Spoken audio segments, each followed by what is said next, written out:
When I was 10, I went to a bus terminus with my father, trying to take a public bus from Kaduna State to Niger State.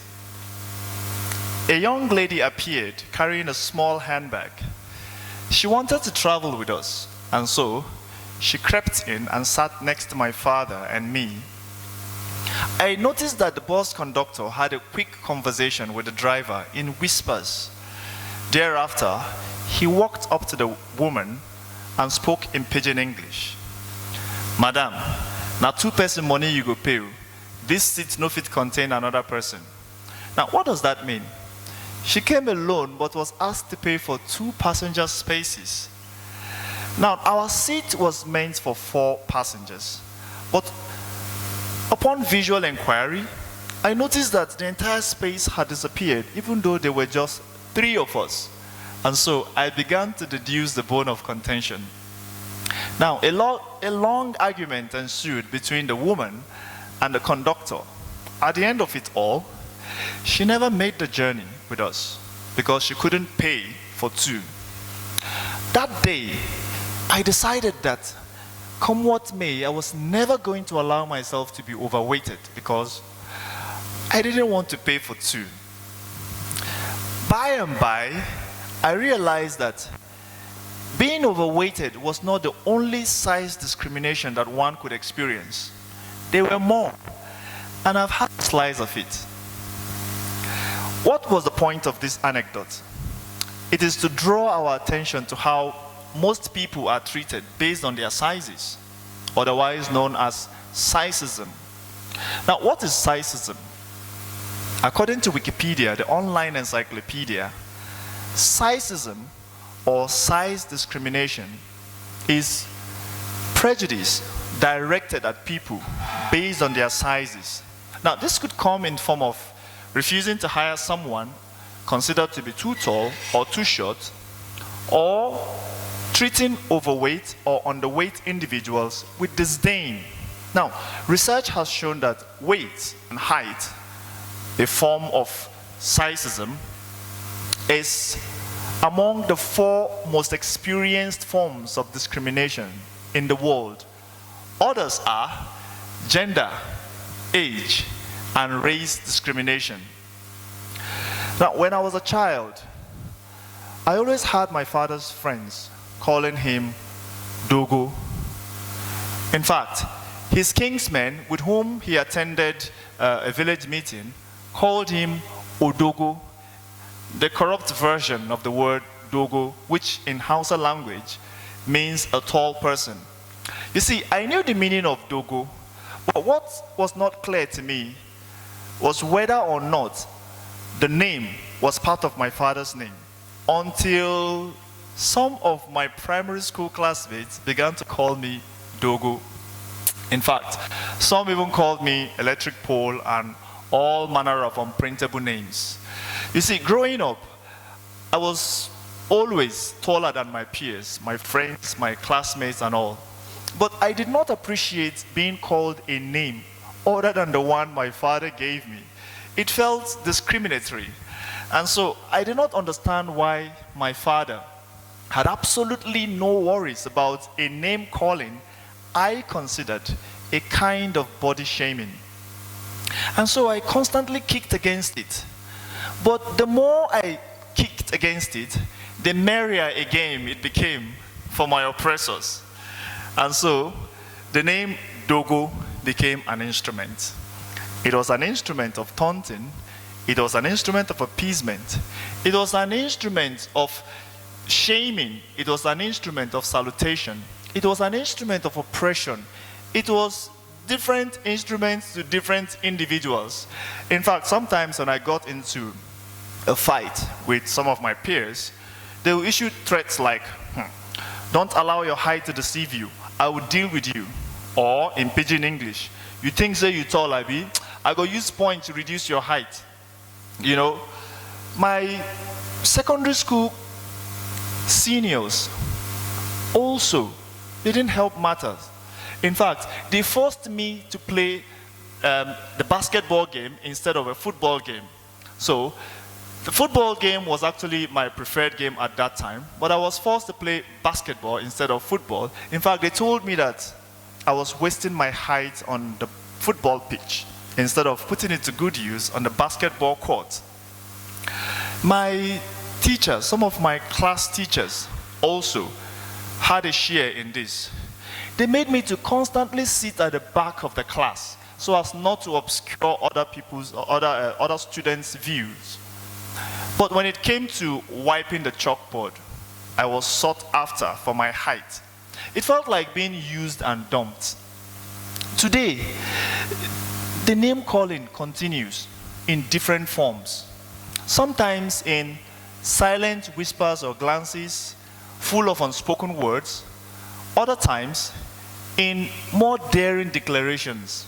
For instance, a commercial motorcyclist on the street in trying to get my attention could hail, "Dogo." Sometimes my friends, acquaintances, and a few of my colleagues instinctively call me tallest, tall man, tolly. Even some daring rule breakers go ahead to call me long man. Now, photographers have had a share in this. Sometimes they say something like, "Okay, yes, stay at the back, stay behind him. Oh, that's fine. Yes, yes. You know you are tall, just stay there." They don't care whether or not I've been occupying the back seat since primary school days.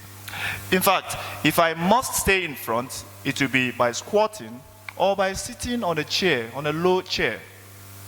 Oh, I know what some of you are thinking, that it is the ideal thing, the sensible thing to do, so as not to mask others, isn't it? Do you also think that it is sensible to be given all the height-related chores? Like when you hear, "Mr. Arome, could you help me paste this up there? You know you are tall. Mr. Arome, could you help me fix this calendar up there? You know you are a tall man. Mr. Arome, could you help me use your height, to remove those cobwebs up there? You know you are a tall man. Mr. Arome, do this. Mr. Arome, do that." And even some of them call it, what is it they call it again? Service to humanity. Now, I've noticed that sometimes some designers design things based on what they perceive, based on their ideal size of users. Otherwise, why else will I be on my bed with my legs sticking out? Or try to pass through a doorway only to realize that the door wasn't meant for people like me to pass through without bending. Or should I be talking about sitting at the back seat of most sedan and hatchback vehicles with the back of the front seat delivering harsh nudges to my feet, to my knees, creating this claustrophobic atmosphere? Or sitting at the dining table with a dish on the table down there? Sometimes I tell my friends that tables and chairs should be adjustable, in the spirit of inclusiveness.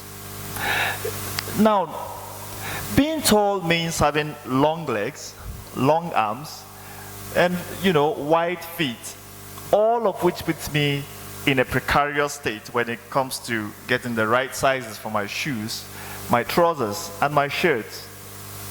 You see, my shoe size is only 47, but sometimes when I go to a boutique to get some shoes, I don't get to buy the shoes I like. I only get to buy the shoes my size because most of the shoes I like are not my size. Same story with trousers. Sometimes when I tell a trader, "Could you please give me maroon trousers?" After displaying all the undersized maroon trousers, he'll begin to suggest other colors my size, promising that they are equally great colors. Who does that? Now, shirts are no different. Take a suit, for instance. The sleeves of size 52 are usually okay for me. They are normal, fitting. But the body is usually too bogus and unfitting. The sleeves of size 50, on the other hand, is usually, they are usually too short for me, but the body is quite fitting. Now, I faced this dilemma recently when I went to buy a suit. What did I do? I had to buy a size 50 and get a tailor to extend the sleeves for me to the desired size. Now, it is true that we cannot run away from who we are and how we look. You know, whether we are tall, short, fat, slim, normal. I mean, we cannot run away from how we look. We should try to only make the most of our sizes. We should try to concentrate more on our strengths rather than our weaknesses. In fact, that's what I have been doing recently. I've decided to do that. In fact, I have learned some ways to accept and appreciate my body as it is, which I plan to briefly share with you. Now, one of the ways I have decided to appreciate myself is to accept myself, accept my body as it is. Now, I am the only person who is going to live with this body for the rest of my life. No one else will. And so the least I can do is to learn to appreciate my body. Appreciate it. No one else is going to do that better than I can do.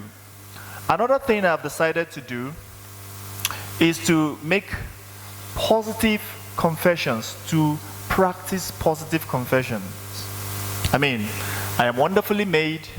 I have a perfect body. I am unique.